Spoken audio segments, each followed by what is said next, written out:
Donc merci beaucoup pour cette intervention. On va tout de suite envoyer par le représentant du parti écolo, M. Jean-Pierre Bissel. Nous, écologistes, on a dans notre ADN le fait que ce n'est pas, la terre n'appartient pas aux gens. C'est les gens qui appartiennent à la terre. Donc en matière de changement de cadre de vie ou de pays d'origine, pour nous il est évident qu'il ne faut pas continuer à vivre de la façon dont nous faisons aujourd'hui.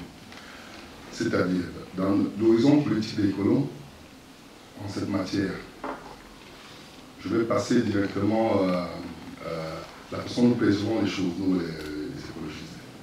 Le constat de base est qu'aujourd'hui, les communautés qui sont les primo, qui sont arrivées en dernier lieu, donc les dernières communautés arrivées ici, vivent une situation assez difficile. À la mesure où, suite au moment de crise, le chômage frappe surtout ceux qui n'ont pas, disons, une ancienneté dans la région. Les gens n'ont pas leurs grands-parents, leurs grands-mères ici, donc ça signifie qu'ils ne peuvent pas avoir un appui extérieur. Là, je rejoins Germain en disant nous avons demandé, il y a pas longtemps, la discrimination, disons, positive. En anglais, on appelle ça autrement. Voilà. Et cette discrimination permettrait donc à que ceux qui ont un handicap à la base, comme dans certaines, comme dans d'autres communautés, leur donner un appui, donc une aide pour qu'ils puissent accéder à l'emploi. C'est la discrimination que les gens vivent.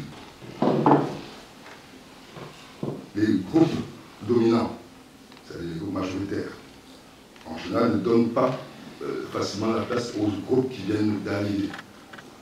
Les groupes dominés donc doivent être aidés de manière à pouvoir, comment dirais-je, trouver leur place dans la société. Parce que le repli communautaire peut engendrer, j'entends souvent les études permettent de le voir, engendre souvent comment dirais-je, des situations de, je peux dire, racisme négatif. Le racisme négatif d'ailleurs. Donc on se replie sur nous-mêmes. Nos jeunes gens qui sont ici, croyez-moi, on en a peur. Quand ils sont exclus du domaine du travail, ils peuvent devenir dangereux pour la société. Comment faire pour sortir de là? Voilà. La première question, le premier, partant du constat qui peuvent devenir dangereux, comment on peut prendre en charge les gens qui peuvent potentiellement être dangereux pour la société? Le racisme n'est pas une fatalité. Il y a un stéréotype qui a été construit. On peut le déconstruire. Étrangers, chômeurs, sans savoir pourquoi les étrangers peuvent être chômeurs. Déconstruire ce stéréotype a été étudié par des éminents professeurs, je peux les citer certains. À Madame Hannah Arendt, qui connaît un petit peu cette problématique parce qu'elle était dans une situation où elle était exclue elle-même. S'il dit que nous avons dans une société multiculturelle la possibilité de donner à chacun sa place.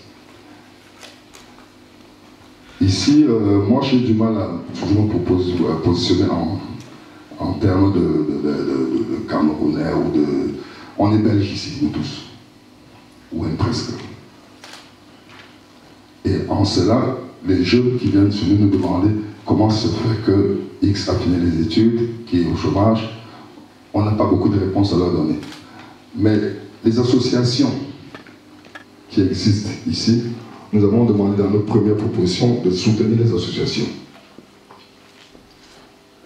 Soutenir les associations qui défendent, qui luttent pour l'intégration. Dans une directive européenne, on a donné très peu de place contre le racisme. En Belgique, la loi est un peu plus élaborée sur le racisme. On demande donc, en matière de discrimination, qu'il existe les dispositions légales belges qui reposent sur les lois anti-discrimination de 10 mai 2007 et les décrets couvrent déjà l'interdiction sur les discriminations.